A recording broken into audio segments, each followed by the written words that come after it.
Hey guys, welcome back to the channel. Thank you so much for clicking on the video. Mine means a lot if you guys keep clicking. If you guys keep clicking, I'll keep making. Today we're talking about, in my opinion, the best season of Survivor ever. Me and my friend Russell Muscle TV. We're going to talk about the best season of Survivor, and we're going to do a deep dive podcast. I know that Rob has a podcast. Did something similar recently. I know that the specialist did a podcast on the second episode, I think.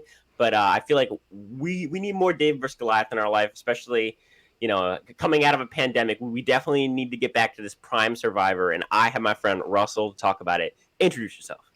Yeah, I'm really excited to be on this podcast, and I agree. David versus Goliath is one of the best seasons of all time, and I would say 100% the best season of the modern era Survivor, or the Fiji Correct. era, whatever it is. Yeah, anyways, myself, I am Russell Muscle TV. I'm a new Survivor YouTuber. Hey guys, how's it going? I decided, I'm finally going to make that big move and get out there as a Survivor YouTuber. I've been thinking about doing this for a long time, but I said, okay, during this pandemic, I'm going to make it happen. Survivor, my first video came out 40 days before the premiere of season 41, and my plan is every single day, I'm going to be uploading a different video on a different season of Survivor leading up to season 41. So if you want to follow along that journey with me, that would be awesome. But I'm excited to talk about David versus Goliath today. Yep, and just so you guys know, Russell's channel will be in my description. Go check him out. The link's right there. It's super easy. It's so worth a click. I promise you. Snuff did this for me. I'm doing it for Russell. We need to help our fellow creators out. This is what we need to do. And if that's it, I just want to start. I'm just so excited to talk about the season. Overall, what do you think is your favorite thing about the season? And after we're done kind of giving ad libs on it, we're going to go through the whole season in order. So stay tuned. But Russell, what's your favorite thing about this season, just overall? If you had to give me a broad answer. Yeah, so this was the fastest season I ever rewatched. After watching it live when it was on in 2018, I went back to rewatch it a few months ago, and I finished the season in 2 days. That was my record for me, finishing a season in 2 days. I didn't stop once I started. I gotta say the standout moment for me, even though it's like not a big moment or anything crazy, I love the Christian versus Alec community challenge when they're up there talking for 6+ hours. Yeah. I mean, for me, my turn. So I actually watched the season a few months ago. So for those of you who don't know, in 2019, I thought of the word Big Brother in my head. I had heard it, right? And so I went and I just picked a random season of Big Brother. It happened to be Big Brother 19, which I haven't watched a lot of Big Brother, but I know that season isn't a good season. I watched it. I kind of liked it, but I like the idea of voting somebody off, but I didn't really like the show. And so then okay, what's this other show that's kind of like Big Brother Survivor? And then I watched, and then I asked Alexa to pick a number 1 through 34 because that's what the seasons that were on Hulu. It picked 21. I got stuck with Nicaragua. What? Yeah.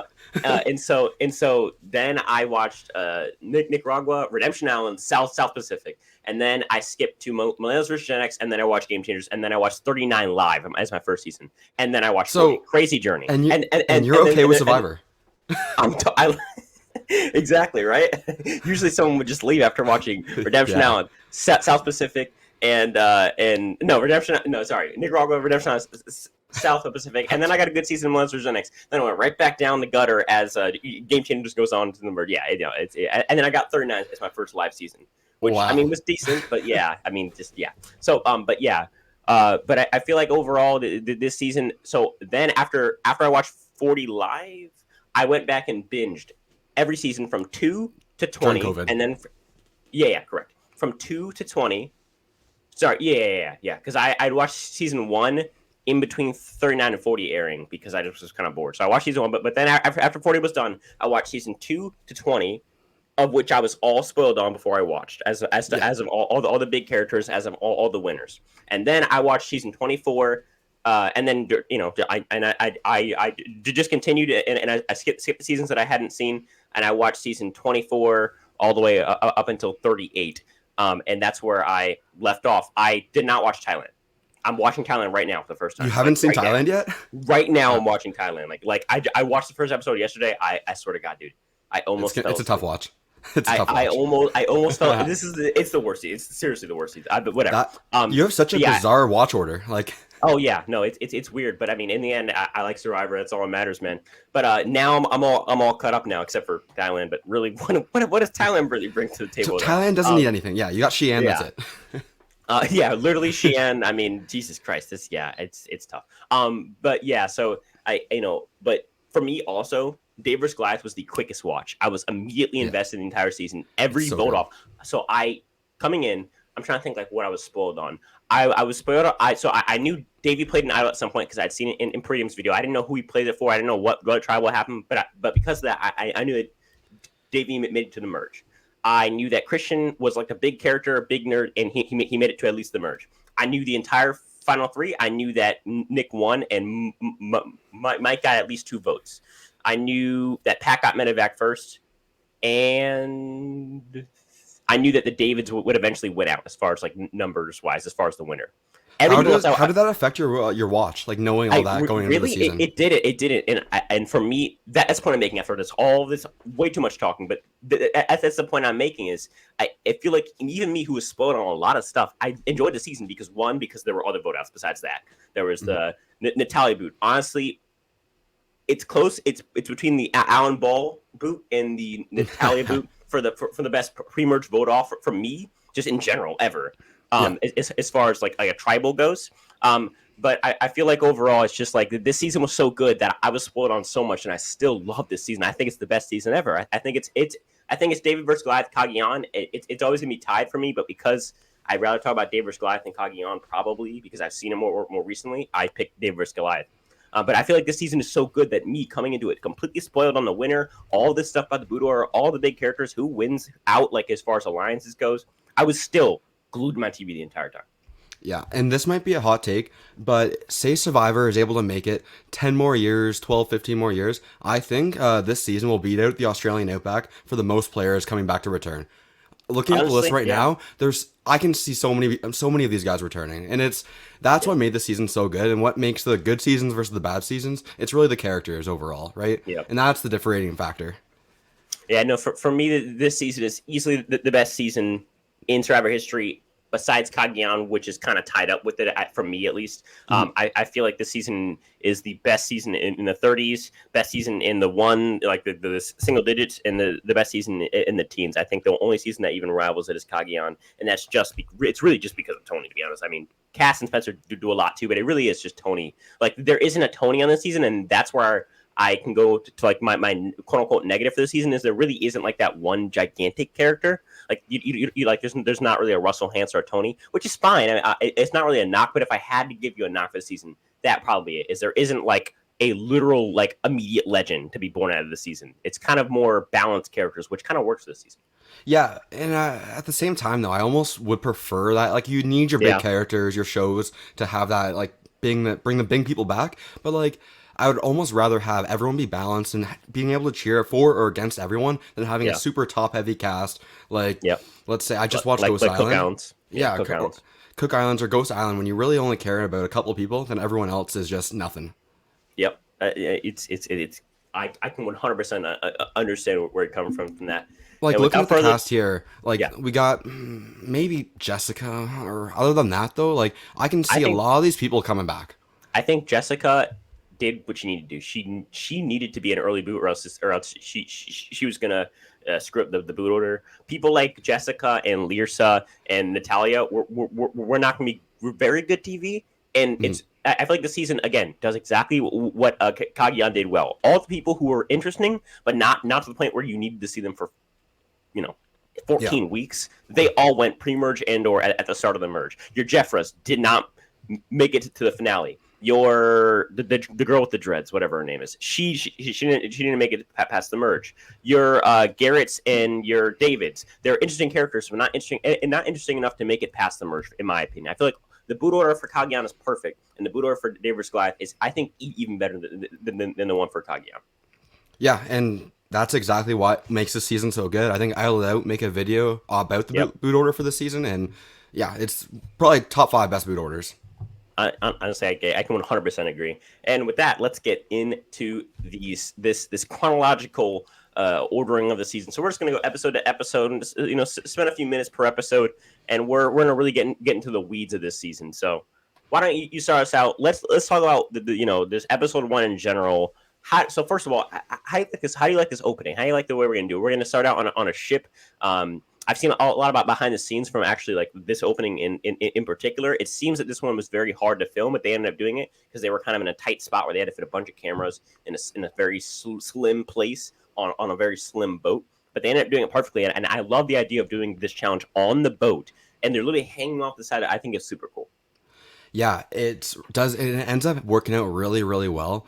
But the overall theme of David versus Goliath, how Jeff announces it, everything, everyone loves the idea, right? Everyone loves to Yep. cheer for an underdog and have those people to cheer for and cheer against.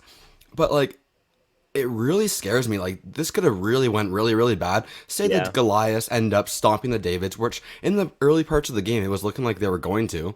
If the Goliaths do end up on top and destroying the Davids all through the game, how does that story look, right? Like, it really changes the feeling of the season. I If honestly still think that it would be a top 3 season for me personally. really, But yeah, even if the yeah. Goliaths like take home I all the way, because I that actually changes like the narrative.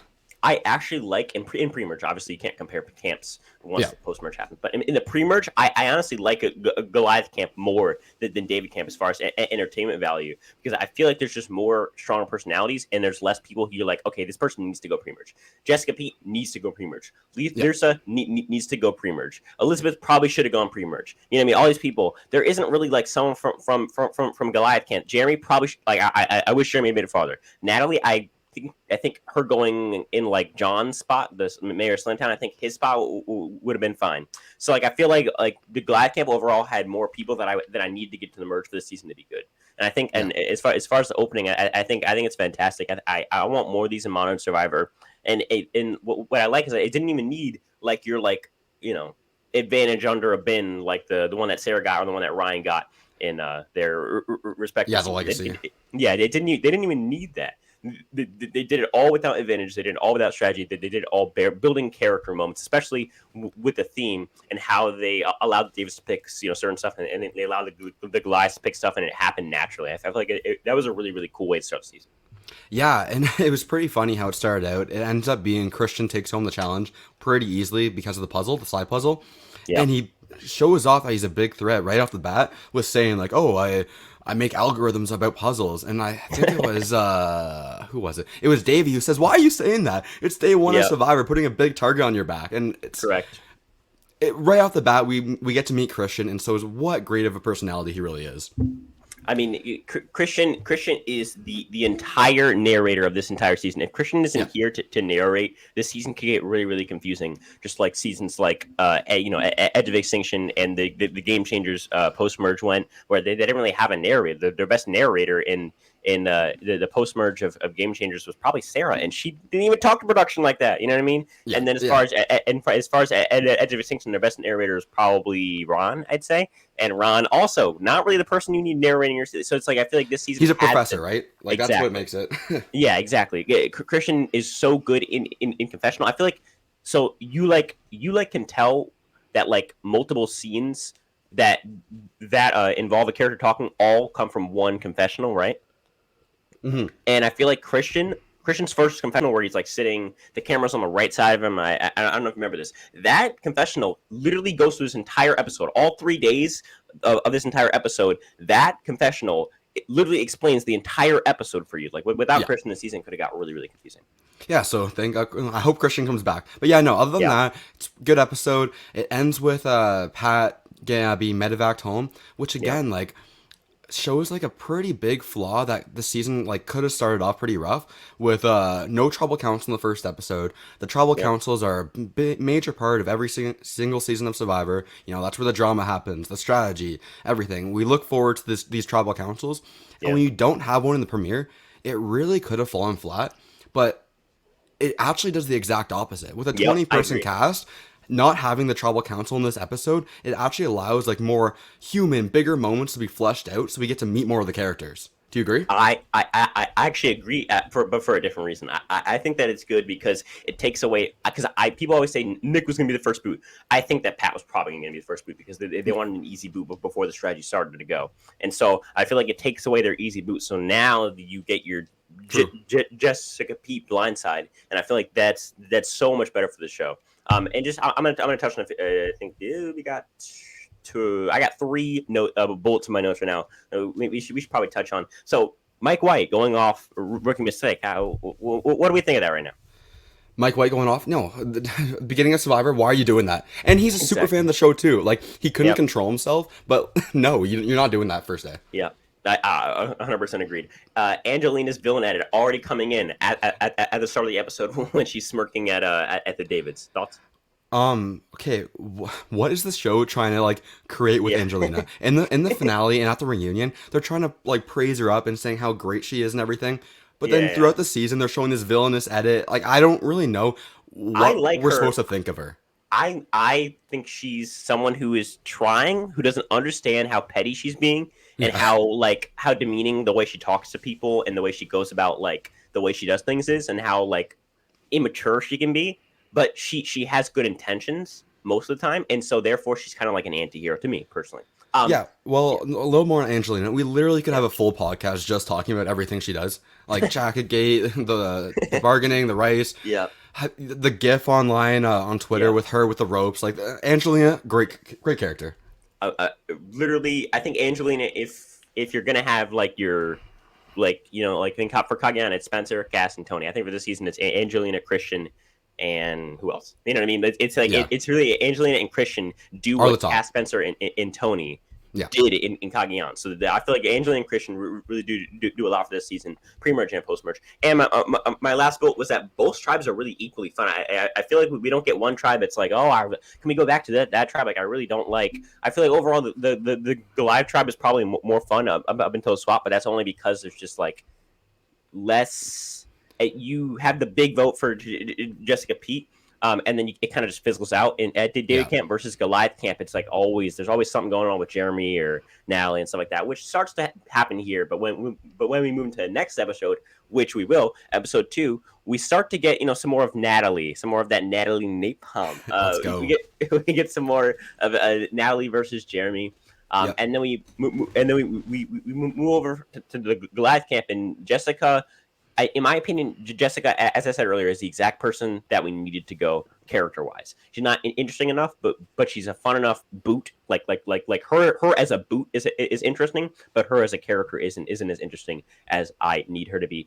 And she wants people to start playing harder. And then I think her mistake is not having a good enough social bond with Gabby when she goes after.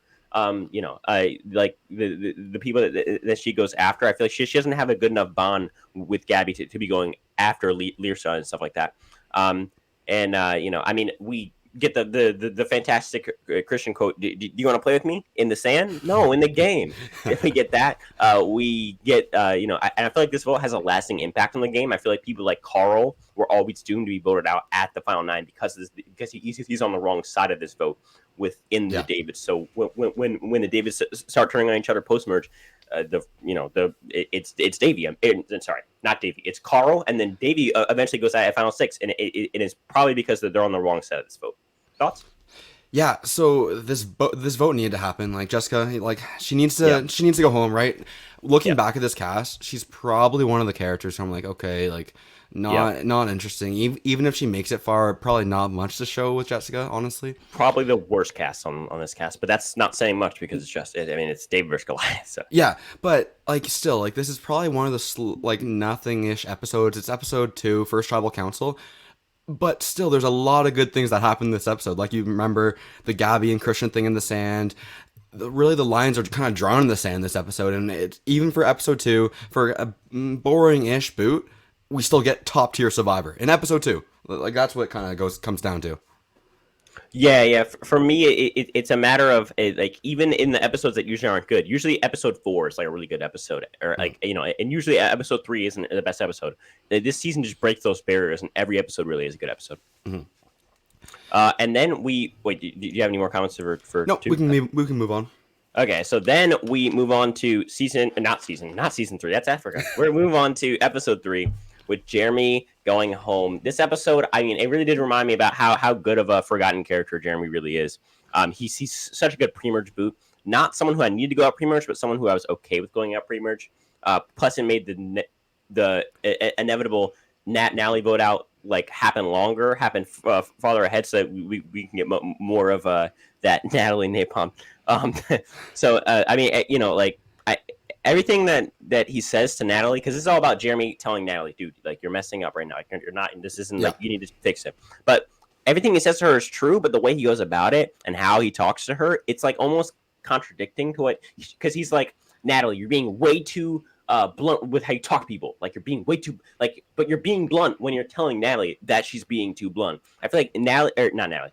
Jeremy digs his own grave here by telling Natalie the truth, but just not in a way that's kind of appropriate for him to talk to her like that, especially because then he starts to go scheming around, goes all over the island, and people are starting to see him as a threat. And I just want to say, Natalie Napalm, a top 3 voting professional of all time. Seriously, it's just fantastic. Yeah, her voting confessional is amazing. Like I remember listening back into this one because I was in the middle of making my notes for my own David vs. Goliath video. But is Jeremy the guy who looks into the bag and sees Dan's idol? Yes. Yeah, so I want to briefly touch on that idol a little bit more. We forgot to mention it. I think it's episode 1 where Dan finds that idol. And do you remember how the editing went for it? It was top tier Survivor editing. Yes. And they needed to do more of this.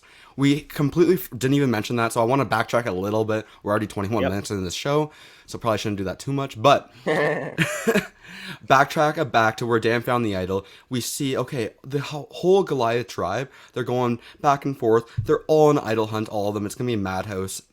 We get clips of John saying, oh, this idol gotta be somewhere. I can't find it. I think Angelina gives her stat, foreshadowing later about how women in Survivor finding idols. But then we go show to Dan, and Dan says, oh, but I already have the idol. Like, what?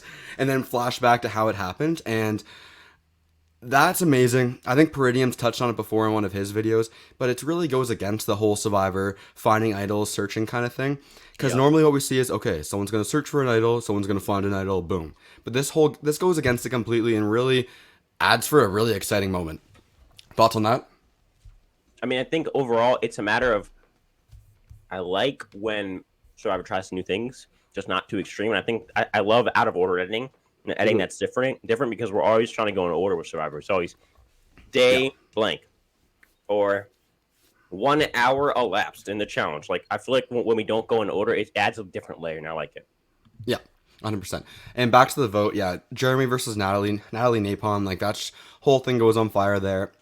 I could be wrong, but I'm pretty sure this is the episode where Natalie gives us the confessional about, sure, she's a first-time Survivor player, but she's 57 years old, and she's going to be playing this game like it's her second, third, or fourth time playing, and she's going to be playing hard. And we really see that. Yeah, I think Natalie like really shows us one, how not to play the game, but then also that like you can always dig yourself out of a hole by throwing somebody under the bus. And I think it's really impressive how she did, like, because there's like people who have just ruined their games by being like a nuisance, like, but she was able to do that and then somehow come back from it, which is actually impressive on her game. Yeah, and then after this we move on to episode 4, where Bai quits the game at the point because of her knee injury. She's an MMA fighter, and she didn't want to risk her career, so she ends up quitting the game, which is now really interesting if you think about it. We're on 4 people being eliminated from the game, and we've only been to 2 tribal councils so far. Yeah, like, that's a really bizarre way to start the game. I mean, I think that this needed to happen. B needed to go because she wasn't a good enough character. Yeah, B. No, she wasn't a good enough character. I don't like seeing people quit. Obviously, her career is more important. But we get to our tribe expansion, which, how do you feel about tribe expansions overall? I put this in my notes. I don't like when we go from 2 tribes to 3 tribes. I feel like the people who get swapped through the hardest in this format, just like in Winners at War. People tend to not flip in this format, but it works in 2 seasons. It works in Davey vs. Goliath. And do you want to take a guess as to which other season it is? Second Chance. Try again. Which one? Millennials vs. Gen X. It works perfectly. And you know why? It's because people flip. If people don't flip in this tribe expansion format, then like right now we have all of the Goliaths having the numbers, right? If Goliaths don't flip, you lose all these good characters, and Gabby and maybe Christian even. And then you'll probably lose like Larissa and or a Nick, and you'll lose maybe a Davey and or Elizabeth. But instead, we get flips or like entertaining non-flips, which is super entertaining, and we get that in both in this season and Millennials versus Gen X. I feel like the tribe expansion works with the right cast, with an aggressive cast, but it does not work with the cast that has its plan set and doesn't want to deter from that. And that's why the Winners at War post swap is not the most interesting, because you get Rob taken out, obvious, no flip. Parvati taken out, obvious, no flip. And then Yule taken out, which is, I mean, at first glance, it looks like a flip, but there's actually a pregame alliance with both Nick, Michelle, and Wendell. So it's like, and so I feel like it doesn't work there, but it works in these two seasons, and it kind of works with Cambodia, but I wouldn't even call it an expansion because of the fact that it comes back to two tribes. So we're talking about clear two tribes or three tribes and then a merge. It happens in at least 3 seasons, and these two it works in for sure. Yeah, and the kind of the three tribes, the smaller groups of people together, it gets pointed out in the original version of it with Survivor All-Stars, how, Rob gets Rob gets screwed there, because with those smaller tribes, if you don't have an aggressive cast who wants to like mix things up, those smaller tribes really make it so there's no room to hide, and you can't make any of those good, crazy moves unless, a David versus Goliath, Millennials versus Gen X, when people want to be aggressive with this. Yeah, and go ahead. Yeah. So the first two, great. We have the minority coming up on top, and really on the last point, it's just because we'll dive into it a little deeper. But the last one where the minority does get sent home is just because Mike doesn't want to go into the merge with betraying his tribe twice. Correct. I feel like so. Okay, going through this. So we're on what, episode 4? 4? Yeah, 4. Yeah, okay. episode 4. Okay, so we get the bro chachas in this episode. Thoughts? Top tier Survivor. I want that back. Yep, amazing. I just want to focus on that, like the specific episode 4 vote. It's my favorite vote of pre-merge, favorite vote aside from the Alan Ball vote in pre-merge history. Favorite tribe vote, I would say. I love it. I love Natalia being salty. We don't see that as much now currently because everyone's so game body. Everyone's like, "Oh, good play, man! You just ruined my entire life. Like, great play! Oh my god!" But like we actually get some emotion from somebody getting voted out, which is awesome.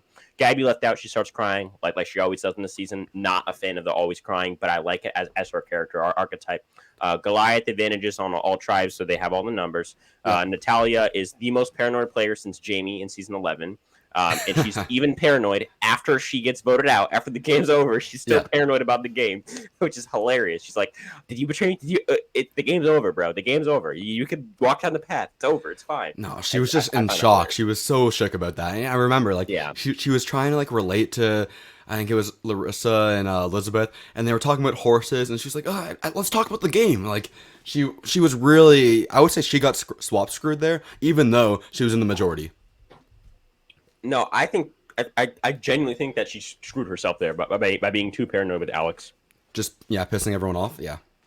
I mean, I think that the way that she had contained herself there, like she could not contain herself as a player in the game, and it cost her because Alex just got tired of hearing her being paranoid all the time, and I probably would too. Yeah.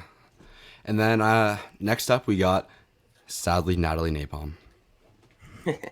Not sadly, this episode's amazing. What are you talking about? I mean, it's not amazing. No, I'm sad she's gone. Yeah, no, amazing episode. I mean, walk us through it. It's one of those things. Okay, so I didn't write a lot of notes for this episode because it kind of speaks for itself. But I feel like with Natalie, or with this episode, it's a really good, because last episode we had this really game body flip by Alec that didn't make a lot of sense. It was super meta, like, oh my god, Alex flipping us, oh my god. And now we get a lot more of a human moment type of episode where we're talking about jackets and eggs, not votes and blind sides. You know what I mean? Yeah. So just first off, Jacket Gate is so good, and it breaks from the heavy strategy of episode 4. Natalie telling Nick that the jacket is worth $1 million is priceless. And this starts Natalie's. Or sorry, this starts.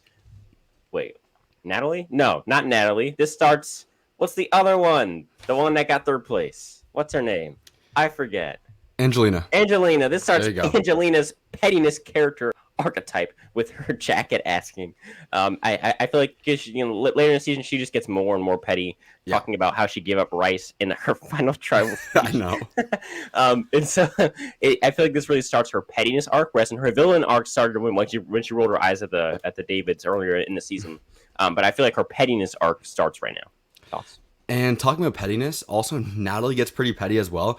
When she gets voted out, she's not actually wearing the jacket, but when she's doing her like voting confessional last goodbyes, she puts her jacket back on. Yeah.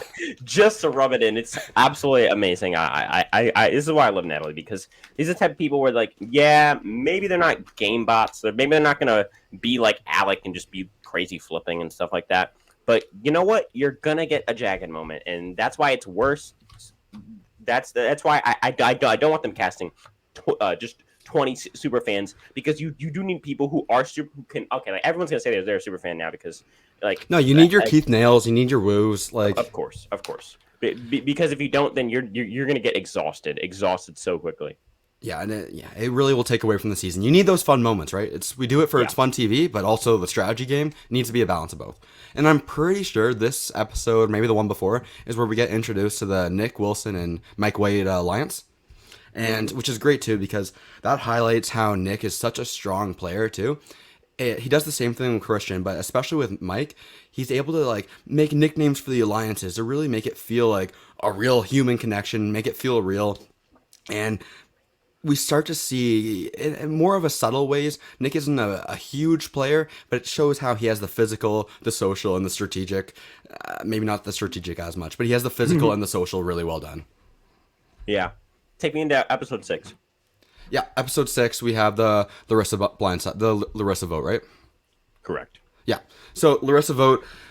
So Jabini's gonna go to tribal council again here. Larissa's gonna go. Honestly, I have Larissa rated as a higher character than what you do from sounds of things. I think she's a really good TV, and if she lasted to the merge, it would have been really good. She would have given us some great confessionals. Especially, she did some sequester stuff online, things like that. And seeing her play that, she is a good character. She knows how to play the game. So got to give her a little bit of credit there. But this again shows Mike White how he's playing the game, and he's a super fan and knows the strategy of it all. Not just here having a good time, a vacation. Agreed. Because flipping on Natalie on the previous vote, you can kind of see here that, okay, he's flipping on his alliance. He wants to go maybe with the Davids. But no, he changes it up here, and he can't go with the Davids here. He tells us the Nick. He says, look, I can't go with you guys again, because if we go into a merge, my whole previous alliance is going to think I betrayed them. So we need to step back a bit. You need to sacrifice one of your own, and then we'll regroup later on in the game. Yep. I think that's great. Great strategy on Mike's part. We get rid of Larissa. What are your thoughts? I mean, for me, I had two bullets for this entire episode. This is the least bullets I have for any episode. I said, 1, worst episode of season, not saying much because it's David versus Goliath. And 2, I had got rid of a meh character who I didn't need at the merge, but I was fine being on the cast. Yeah, there we go. That's what I had. Episode 7, we're running into the merge. I don't really have much for this episode, like bullets wise, because it really isn't that crazy of a tribal, and I feel like a lot of bullets come from tribal because a lot of stuff happens at tribal. But I feel like merge vote is good for reasons other than strategy. How about this? Before we get to the merge, what are your thoughts on Exile Island for one episode during the tribe expansion and Carl getting the idol nullifier? I mean, we'll talk about the play of it and how it works later, but how do you think about? Well, no, I was about to comment. I was taking deep breaths. No, it's just, I don't know. I don't need it. I really don't. I love Exile Island, but like I feel like now it's just not necessary because we already have so much happening in the game. Like back in season 12, right? You needed like an extra 5 minutes to fill it up when you have Kasaya being crazy, so that takes up maybe half an hour episode. You have Lamina being terrible, takes up like maybe 10 minutes, and you still have like 5 minutes left. You need to fill that up with the 5 minutes. So Exile Island was worth it. Season 17, you have Fang being absolutely crazy. That takes up to 20 minutes. You have is it Coda? Yeah, Coda. Is it Coda or no? Yeah, it's Coda. Yeah, Coda taking up maybe like 7 minutes because it's just Marcus dominating the entire tribe. And then you need the extra 10 minutes of the Sugar Shack. I don't. I think Exile Island has served its purpose. It served its purpose in a time where we needed it, in seasons where we needed it, and I don't need it anymore. Although Yeah, exactly. it works. It doesn't work out any. It doesn't work out negatively here at all. I'm fine with the way it happened. I actually like this, like the way the search was edited, or maybe just the way it happened. But they edited it very entertainingly, where I was sincerely sure, and I've seen a lot of idle hunts that Carl was really not going to find this, because it made it look like the coconuts were flowing out to the ocean or whatever, and so it's kind of cool. I think it's pretty flawed. Like, no matter what, whoever was going to Exile Island survive. Like, the production, they want the idle nullifier in the game. So whoever was going, I think they were going to end up finding the advantage. So whoever gets not chosen gets the advantage no matter what. I don't really like that too much. I think make it fair for everyone, but yeah, we'll talk about the idle nullifier a little bit later. Any other thoughts on this pre-merge? Pre-merge full again. Other than Jessica, I mean, Pat's not going to come back. Obviously, bring back the B won't come back. Bring back Jeremy, Natalia, Natalie, or Larissa. Bring them back for another season. Pre-mergers. Let's do it. Yeah, I can agree with that. And so now. Gotta take a deep breath. Now we move into the 7th episode of the entire season. So we have the merge vote, right? Yeah. It's good for reasons other than strategy, right? Yeah. So the vote itself is 12-1. It's probably the most. It's the most vote ever. Yeah, it's the most ever votes ever, because even Australian Outback, at least they went off tribal lines. At least it was something. This vote the vote itself is not fun at all. But the tribal is decent because of Gabby, and because of the Angelina spot getting blown up, and because of Elizabeth blowing up Angelina's spot. Oh yeah, Angelina was trying to like play to the jury, right? Here, correct. Telling correct. Elizabeth, Yep. And so I mean, I feel like without Angelina, this episode is like competing with episode 6 as the worst season in the entire episode, the Larissa episode. Even though it's the merge episode, which is not good. I mean, I feel like this like starts with the merge. I do not like this. This like reminds me of when HHH. I like the season, but like the first 3. That's votes, a hot take. Yeah. So no, hold on. So the HHH merge, right? Yeah. Is it Jessica who goes out, right? Yes, I think so. And then it's Cole or Jomena. I'm gonna look it up right now. I think it's Cole, then Joe, then JP. Okay, cool. The JP vote kicks the season into gear. That's when you get all the blind sides, this and that. Ben, playing both sides, this and that. Eventually, everyone focused on Ben. Oh my god, it's so good. But like before the JP one, when Jessica, Cole, and Jomena go out, boring. They're all in that yellow tribe, boring. And this season could have turned out that way if they didn't, kick it into gear with the John blind side. But this Elizabeth vote really could have like started a bad stretch. But luckily, they had Angelina to hold us off for this episode while we had a pretty decently boring vote. We had a better cast than HHH, which held us, off this entire episode. And then we have the next episode, which gets better. But thoughts on the merge vote and or episode? Yeah, it kind of brings up a theme again with like the premiere, how I think, oh no, you're not going to tribal council. It could have fallen flat if you didn't have all the great moments. Again, This merge, it's not the best merge episode. The rest of the season could have fallen flat.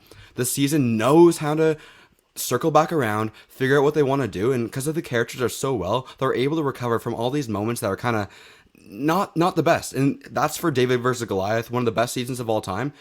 That's what separates the good from the bad. They're able to recover from these bad episodes and make it seem like it never happened. And that's going to happen with the next episode. I'll tell you that. Correct.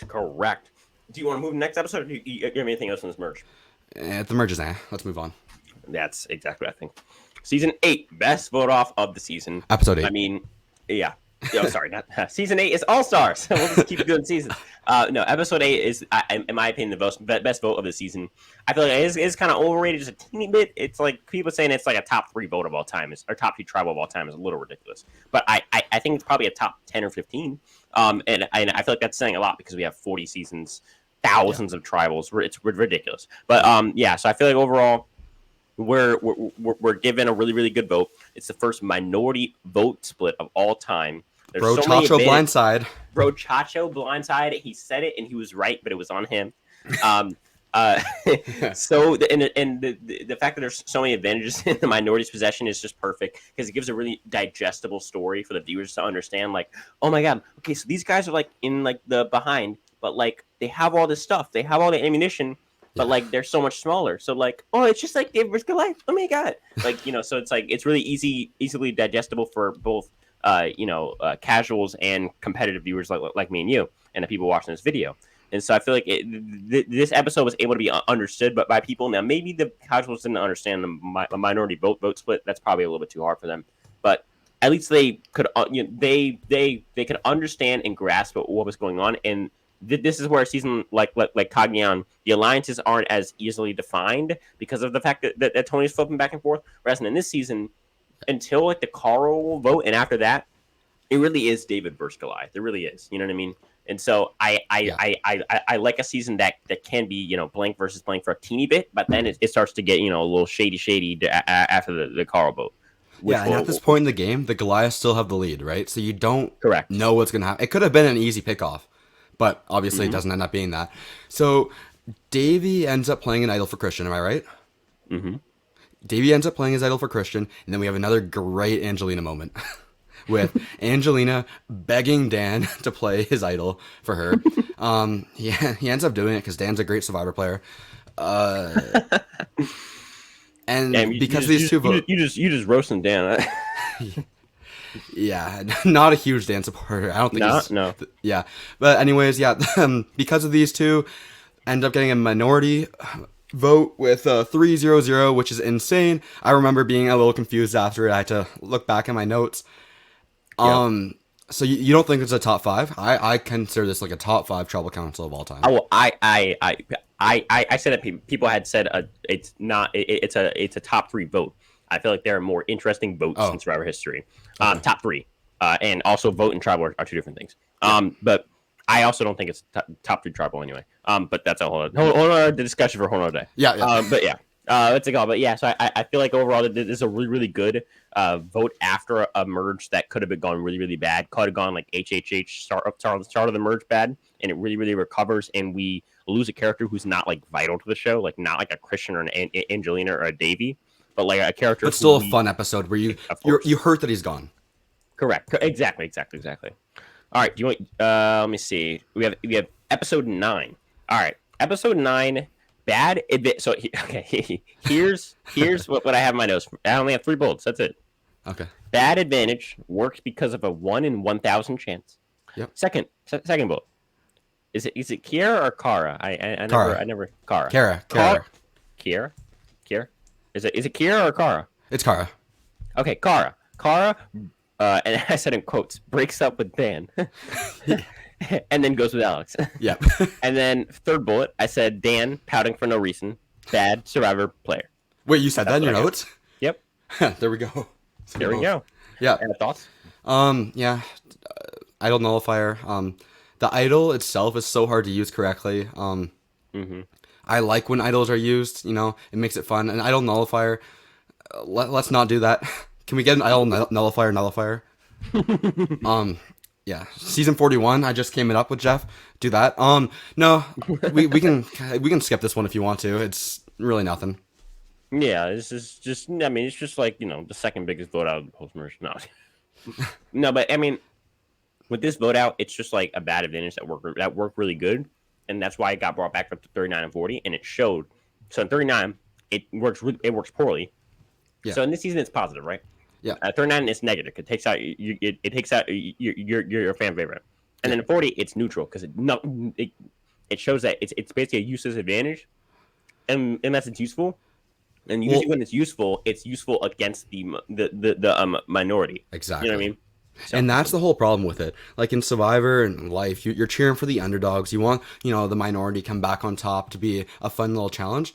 Yeah. But when you have the Idol nullifier, that kind of prevents that. Like in Winners at War, it's given to Parvati, who's not in the numbers, so it's kind of useless. Yep. But here, again, if you're in the majority, you can play it on the minority, so then they can't use the idol on it, right? So it kind of prevents what Survivor's kind of really going for, which is splitting things up, and it makes it kind of stay in this like one tribe versus one tribe dynamic. Yep. I 100% agree. I think it's a matter of simply there's an advantage that works that doesn't work out good, and there's an advantage that doesn't work but it works out good. And then Yeah. I feel like both of those are two different things, and I feel like they need to be valued as such. You want to move on to the double boot episode? We have episodes 10 and 11 right here. Yep, let's do it. All right, so I don't have a lot. I really don't have a lot for this because I feel like this episode really speaks for itself. The first half of it, the challenge is really good. That's pretty much it. The vote is probably the most boring vote of this season, other than the Elizabeth one, and even then, it is probably more boring. I think because at least the Elizabeth one happened at the merge with more people and more opportunities. And by the way, I never mentioned we at the merge we get the task force, the six cross tribal alliance. You want to talk about that? Yeah.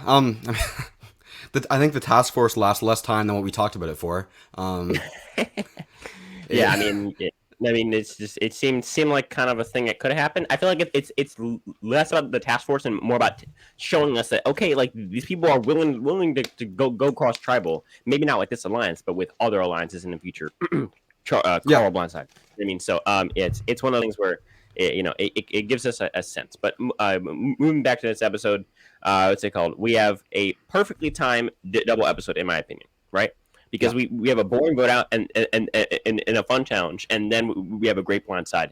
But the boring vote out is like arcs up to the fun blindside, and it was a perfectly timed, and they got really really lucky with how it worked. Where like okay, like first you have a boring vote, but you get it out the way without having to end the episode on that boring vote out, and then the boring vote out also adds to the super fun blindside. Plus you have you have drunk Carl. I mean, just so fantastic. I mean, this is gold. This is gold. This isn't something you can plan for. This isn't something you can like. Oh, like the season needs to have this. No. This is just something that you get. We got drunk Carl, and we ought to be thankful for that. We have Carl's Godfather arc as named by Mike. He's the Godfather. I think Mike also calls Allison Wonder Woman. Thoughts on Mike using these names to label people threats, because Nick uses names to label alliances, but Mike kind of learns from that and uses these names to label people threats. And I work with Allison because she's the decoy vote for every vote after this. It's a great idea. It's amazing, and it shows off again what separates I think the really good players from the decent players. Yeah. Because it kind of rubs off on as like a fun little thing to do. Oh, it's Wonder Woman, whatever. But saying that over and over again, and if it catches, and it did catch, then everyone's like, oh, it's Wonder Woman. It's a big physical threat. Oh, it's a threat. We need to get Wonder Woman out of the game. And so Allison becomes kind of like the decoy vote, the vote every single time.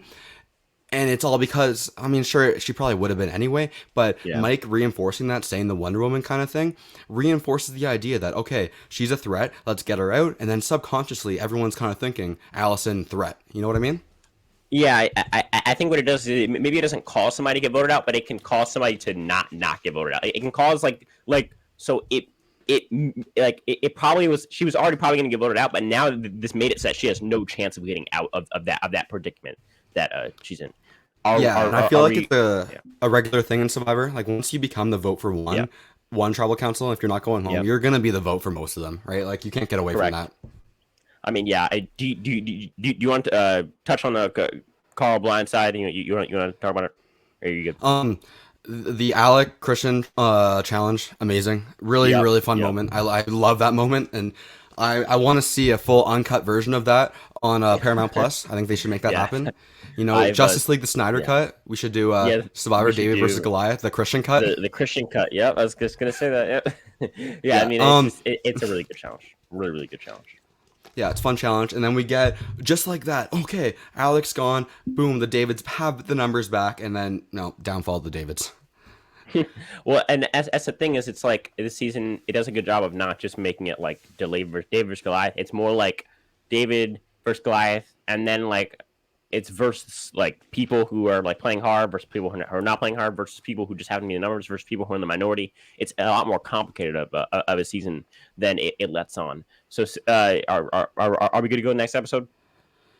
Yeah, we're now going to see the downfall of the Davids. So talked about it.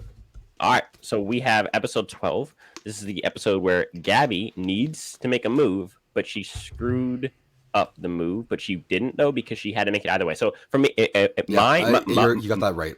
yeah, for like my opinion is that Gabby needs to make this move because if she doesn't, she's gonna get dragged at the end. She wants to make it about how she's like a girl and she's like it's because the reason she's not gonna win is because like gender bias or whatever. But like I think this is just because Christian's like he's played harder. He's a better play. He played better than she did, and she knows this. And so being smart, she says I need to blindside him. There's two problems with that. One, that's your closest ally.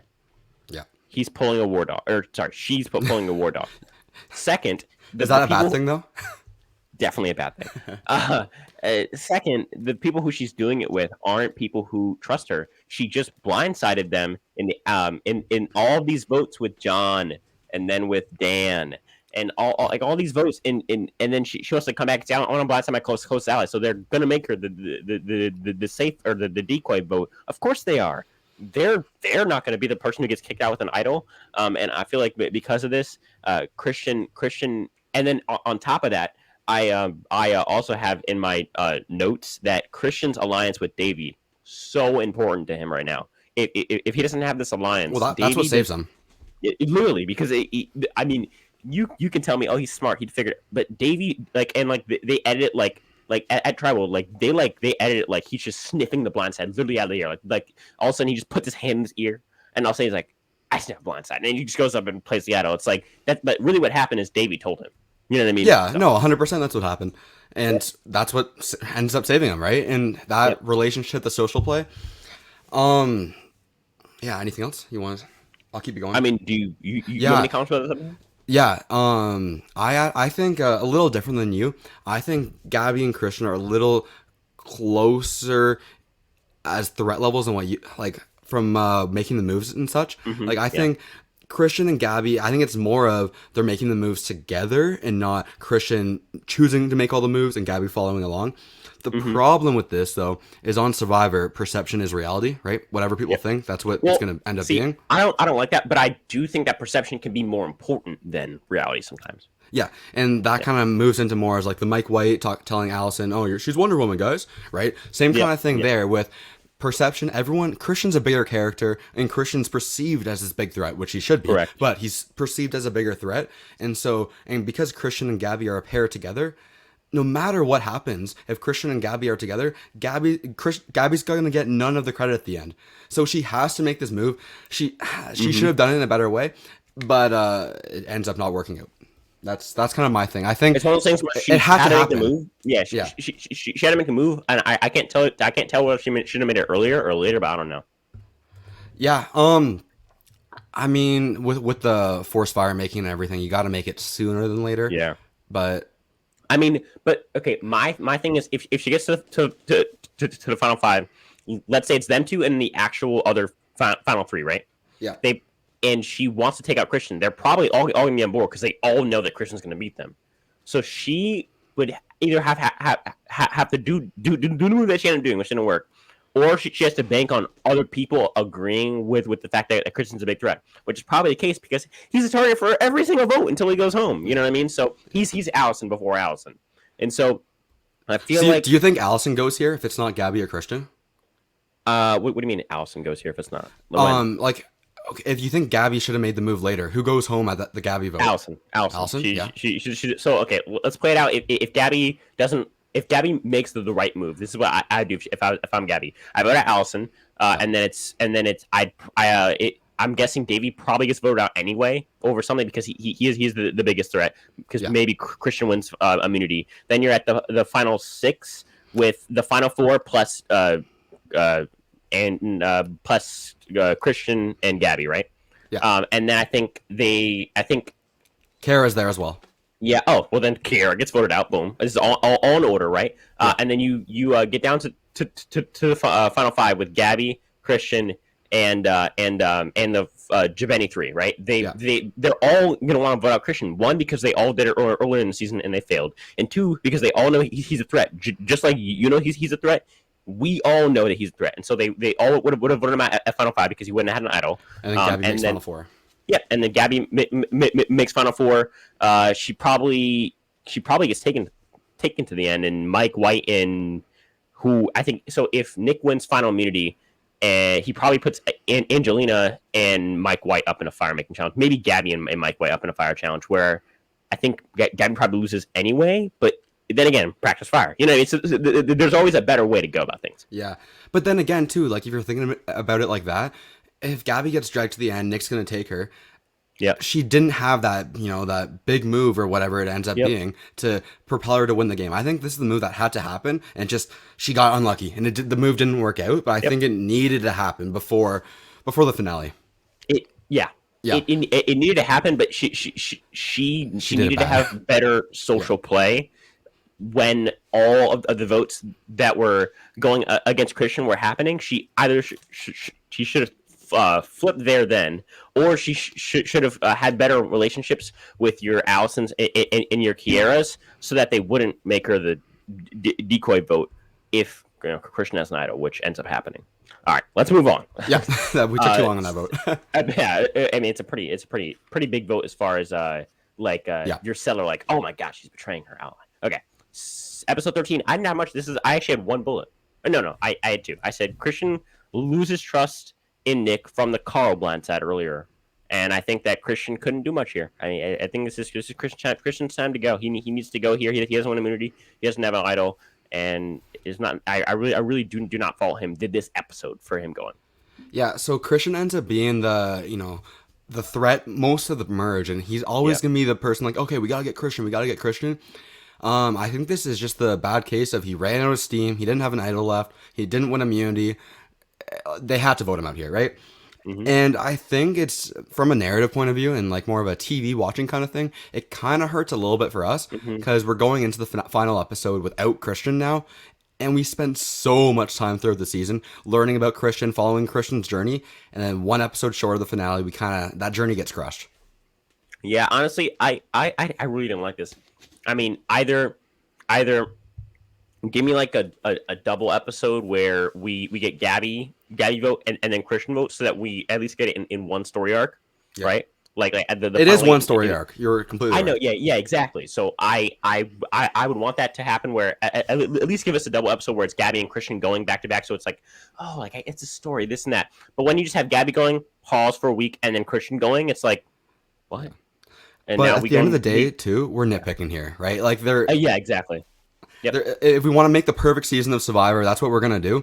But Christian goes home, and then we get into the finale of David versus Goliath. Finale. Let's talk about it. I got a couple bullets here. So okay. I and more than a couple actually. I have the most bullets.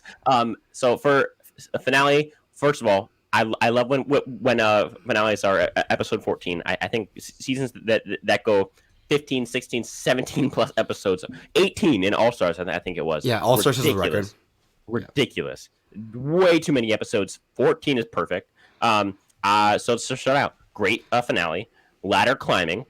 Let's talk about that. Wine drinking. Ladder climbing. Wine drinking. Okay. I'm literally just like I'm reading my bullets just straight off the thing. We get a positive mic edit.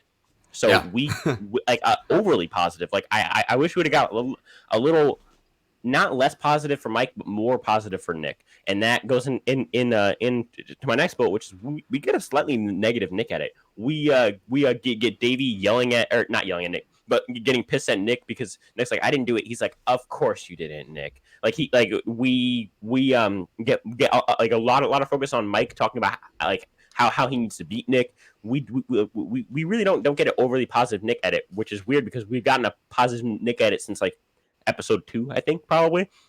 And so it's kind of weird. Yeah.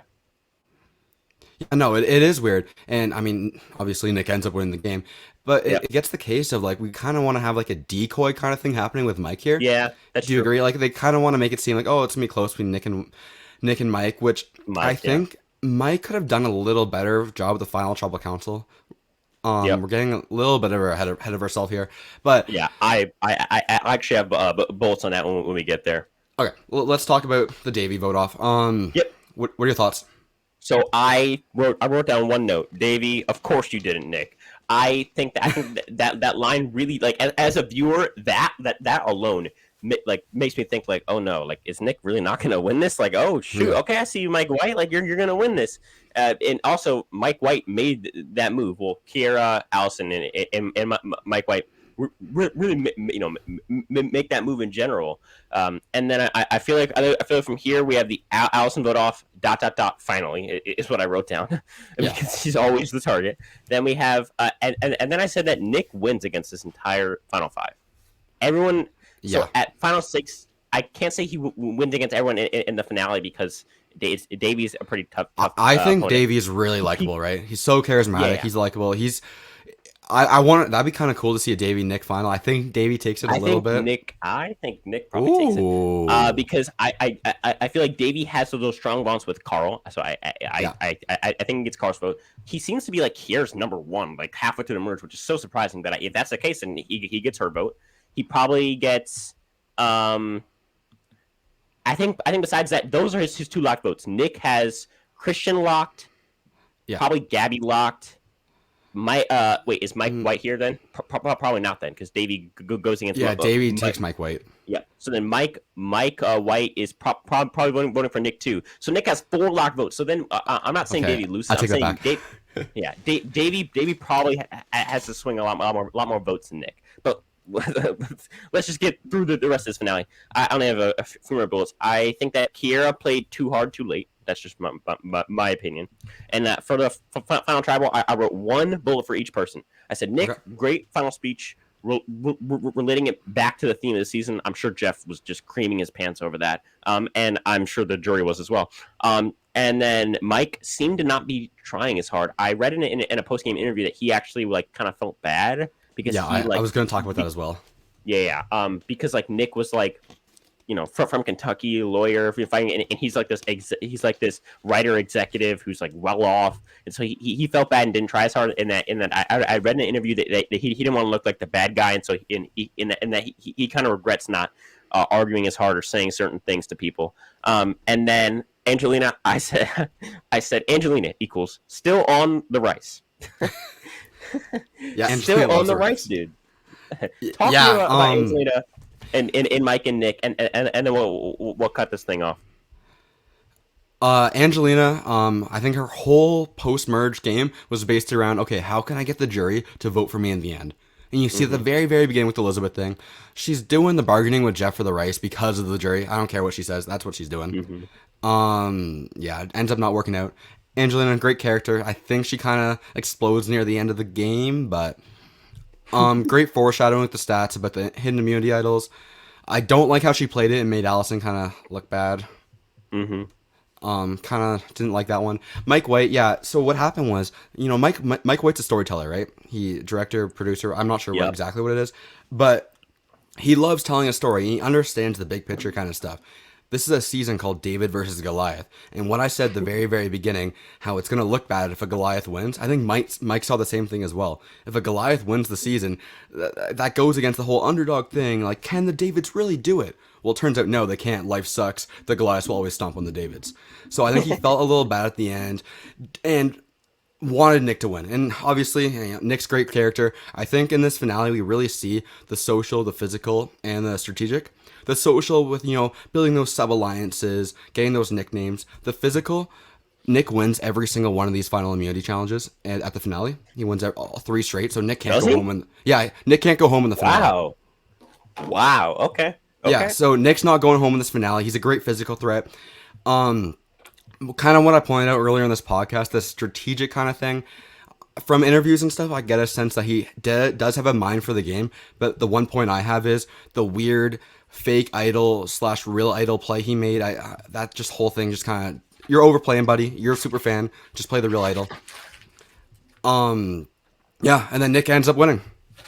I mean, for me, I think Nick is a really balanced winner, and I like that. I don't like when your winner's like Tony. Like I like when your winner's Tony, but I do not need a Tony every season. I don't need a Kim. I don't need a Boston Rob every season because that's when you get predictable winners and winners that you can, even when they're trying to edit them out of the season. You like there's no editing that they could have done to tell me that Rob or Kim wasn't going to win the entire game. You know what I mean? Or now they or Tony did a pretty good at job. The end of winners.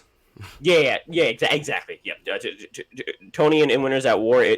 There was no way you're going to tell me going in after the final six vote that Tony The isn't going to extortion, win. yeah. Yep.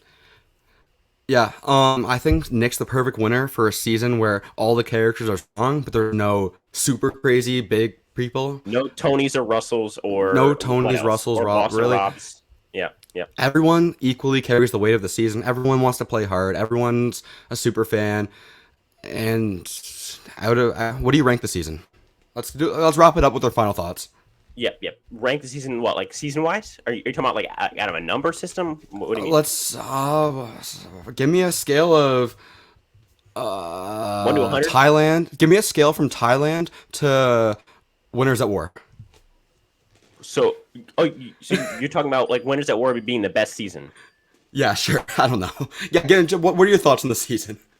Okay, thoughts on the season. That was confusing. Thoughts on the season. I would say this season is a really, really good season character wise. I want every single modern season to be as good as this season is, and I feel like overall we have a fantastic narrator in Christian who really is like. I feel like people overrate Christian. No, people underrate how vital Christian was this season. If Christian isn't here until he goes home, like we seriously could be so confused because your next best narrator is Mike, who. I mean, like, good narrator, good storyteller, not nearly as good as Christian is. And I feel like this does what Cagayan does, but without your big three, and really with Christian and Angelina, who really even are in your big two. They're just two of the biggest. You know what I mean? So I feel like the season does what Cagayan does in a different way, and in my opinion, a more unique way. And because of the fact that they're kind of tied, and the fact that Davey vs. Goliath is a more new school season, the fact that a new school season can do what Cagayan did, I can so like respect that. Give me your final thoughts and we'll close this out. Yeah. Second best season of all time for me. I think overall, like just averaging everything out, I don't know if this season does anything the best. It's not the best strategic season. Doesn't have the best winner. Doesn't have the best theme, best twist, or the biggest moment. I think it has. But I think it has. Yeah. I mean, I wouldn't say the best ending, but I'd say that probably is it's up there. It's top 2 or top 3 for every single time. But that's my whole point with the whole thing. Most seasons have best strategic or best winner or something. This season is in the top 2, top 3 for every single category that a Survivor fan looks for. Does it have the best character arcs, or is there a season that's better at that? Can you think of a season that's better at character arcs at like doing character arcs out? Maybe Millennial versus Gen X, Adam. Yeah, but that's one person. You know what I mean? Ryan Cochran. Yeah. Yeah. I don't. I think the one thing. No matter what, it's up there. Of course, but I feel like what puts it like over the top is the fact that it's so good at building character arcs, and I feel like overall it kind of rounds itself out. And if you have anything else you need to say? Yeah, just Millennials versus Gen X started the Fiji era of Survivor. We had a few little kind of like bad hits along the way. I'm a big fan of Game Changers. I know a lot of people aren't. I'm a fan of Game Changers. And then we had HHH and Ghost Island after that. Survivor was really in need of a hit, and David Goliath was more than successful. Top tier Survivor season. All right. If you're still here, you're just as crazy as we are, and I love it. All right. So this man's YouTube channel is going to be in my description. I am going to do a podcast on his channel about the worst season of Survivor. Which do you want? Yeah, so we're going to be doing Survivor Fiji, and that's going to be premiering on my channel August 26th. So go check that out. Boom. All right. So this, when you see it, you have to do me some favor. You have to turn on the notification bell if you're on my channel. You have to like the video, comment on it, tell me what your favorite season is. If you say Fiji, I might listen. Russell might have to fist fight you. I'm just saying. And I mean, honestly, guys, thank you so much for the love and support all these videos that I'm posting recently. If you have a video idea, give me in the comments. 75% of you guys who watch this video aren't subscribed. Let's change that. And if that's it.